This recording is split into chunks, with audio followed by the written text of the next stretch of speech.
You are tuned to the awesome 80s on WKUF 94.3. I'm Xavier B, and I'm joined by Joe Milliken, the author of the book, Let's Go, Benjamin Orr in the Cars. How you doing, Joe? Hey, how you guys doing? Doing pretty good. Here, and thanks for having me on. Yeah, glad to have you. Glad to have you. Now, Joe, you've been a freelance writer, editor, and music journalist since 2000, but this is your first book. What inspired you to write it?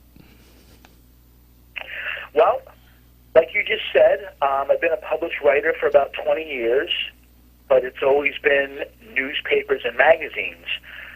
And I had been thinking about writing a book for a few years, several years actually, but just so busy with my other stuff that I never really quite got around to it. And eventually, a fan got a hold of me and asked me about writing this book, which I can get more into. But I had always been thinking about writing a book. It just was a matter of finding the time to do it. Right. And I eventually got around to it and had a few ideas going, and eventually it happened. Okay, cool. Now, one of the things I found fascinating about Benjamin Orr was that he was a member of the house band for a mid-'60s musical variety show. Tell us a little about that, Joe.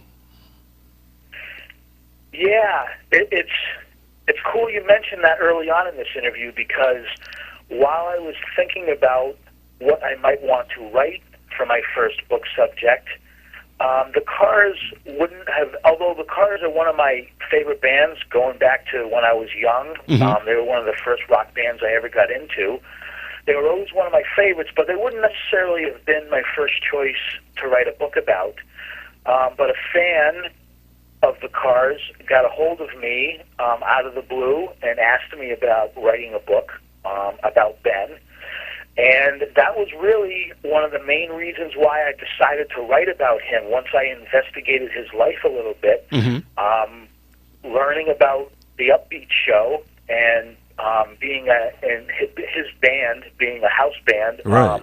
The Grasshoppers on the Upbeat show was one of the main reasons why I decided to write this book about Ben, simply because I don't think anybody really knew about this. I asked a couple of Cars fans that I knew if they knew about Ben's early life in Cleveland, and they didn't know anything about it. So that was actually kind of the hook that got me to specifically write about Ben, was his early life in Cleveland and his band, the Grasshoppers, being on the Upbeat show. That was one of the main reasons why I decided to write this book. Okay, excellent. Now, it was around this time that Benjamin and a young man named Rick Ocasek met. How did that come about, Joe?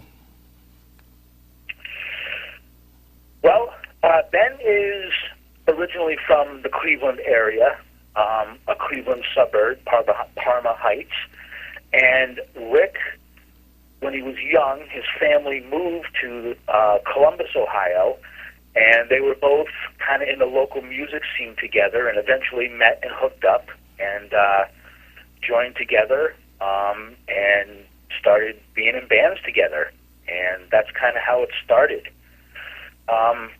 They had a couple early bands together, and they actually ended up in the Ann Arbor area, East Lansing area, in Nirvana, it was called. They started doing gigs around the East Lansing area, and I thought that would be definitely of interest to you guys. Oh, yeah, for sure. But yeah, this is around 1970, so it's, a full decade before the Cars, came to be. Right. But yeah, early on, it's funny, they both worked, they were struggling musicians early on, and they worked in a clothing store called Family Britches. Wow. Yeah, and they were offered, Rick was a manager at that store, and he was offered the chance to be a manager at the opening of a new Family Britches store in East Lansing. So that's actually how he ended up there. And of course, who are you going to hire if you're the manager of this new clothing store?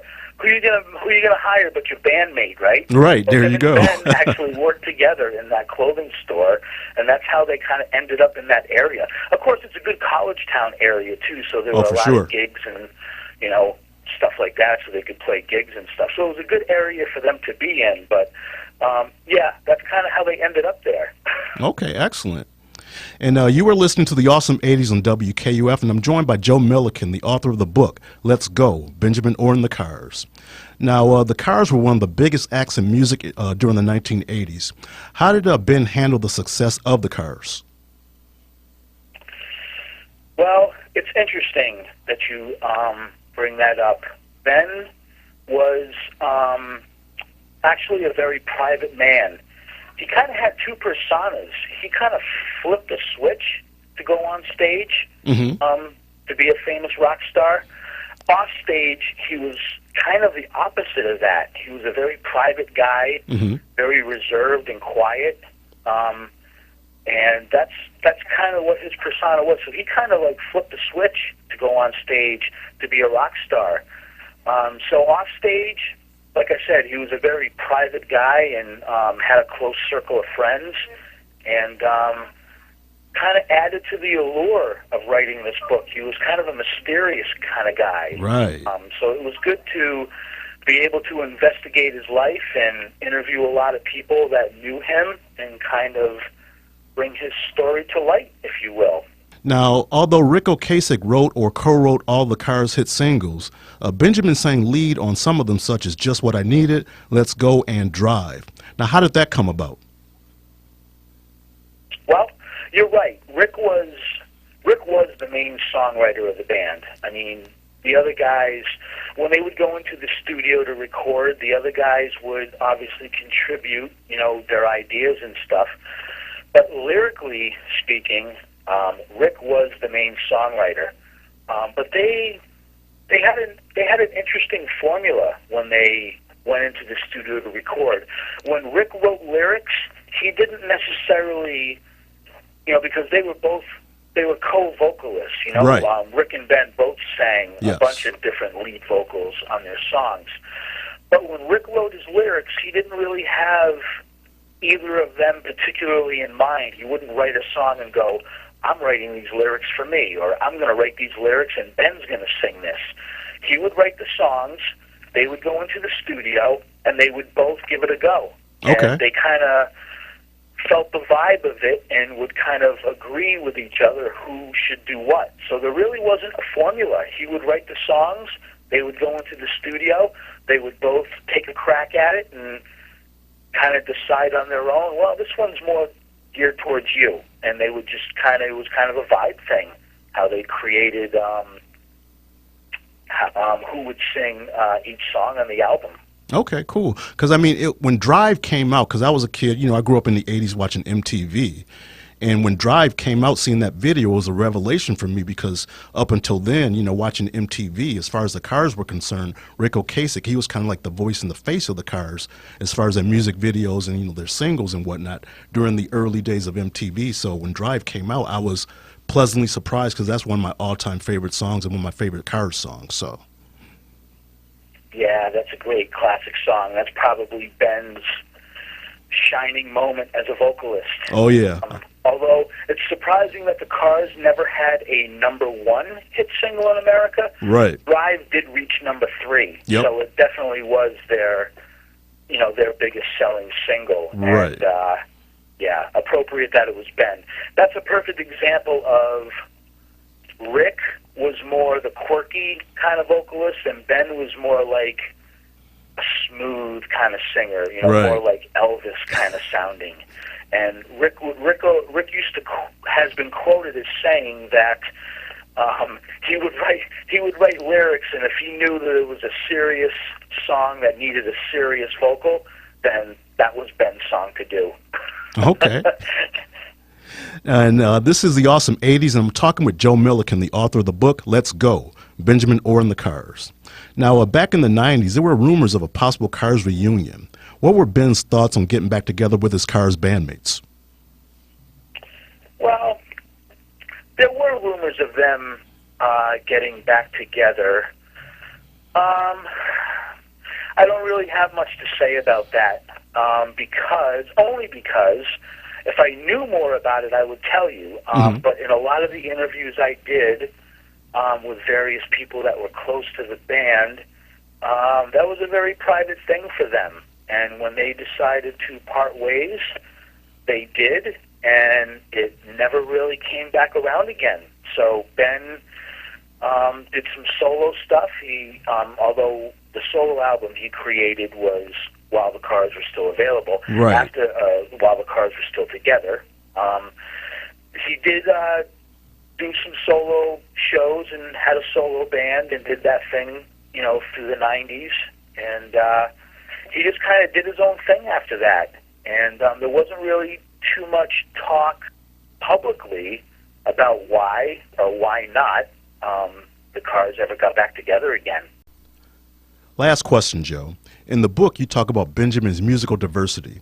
Tell us about that. I tell you, Ben was a well-rounded individual.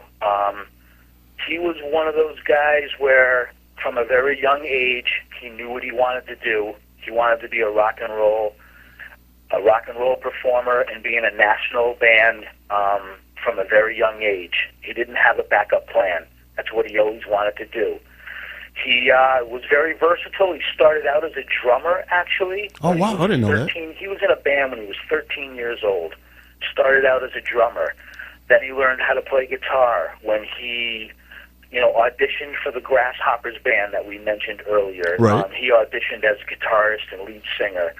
He could do pretty much anything, and he would always adapt his abilities to whatever his band needed at the time, which ultimately, when the Cars got together, they needed a bass player, so he played bass. Okay. So he was a very well-rounded musician, and he could always do whatever his band needed to do. So he wasn't only one of the great rock voices of all time. Mm-hmm.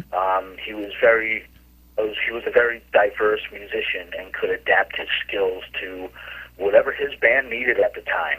Okay, that's amazing. And you were tuned to WKUF 94.3, and we've been joined by Joe Milliken, the author of the book, Let's Go, Benjamin Orr and the Cars. Now, when's the book coming out, Joe? It's due on November 11th, and there's some significance to that date. When Ben was young, before he shortened his name to Orr. His real last name is Orzechowski. Right. He has a Polish background. And in the early days, because nobody could remember Orzechowski, they called him Benny 11 Letters. Right. Yeah, I remember reading about that. Back in his Cleveland days. So we thought it would be cool.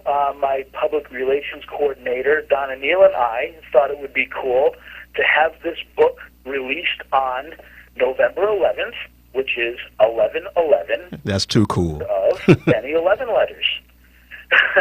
So that's when the book is coming out. Cool. And also information about the book will be on our website as well, WKUF.FM, and also on our Facebook page, www.facebook.com/WKUF943. And also my interview with Joe will be posted on our website as well. And Joe, it's been a pleasure speaking with you. Thanks so much for joining us.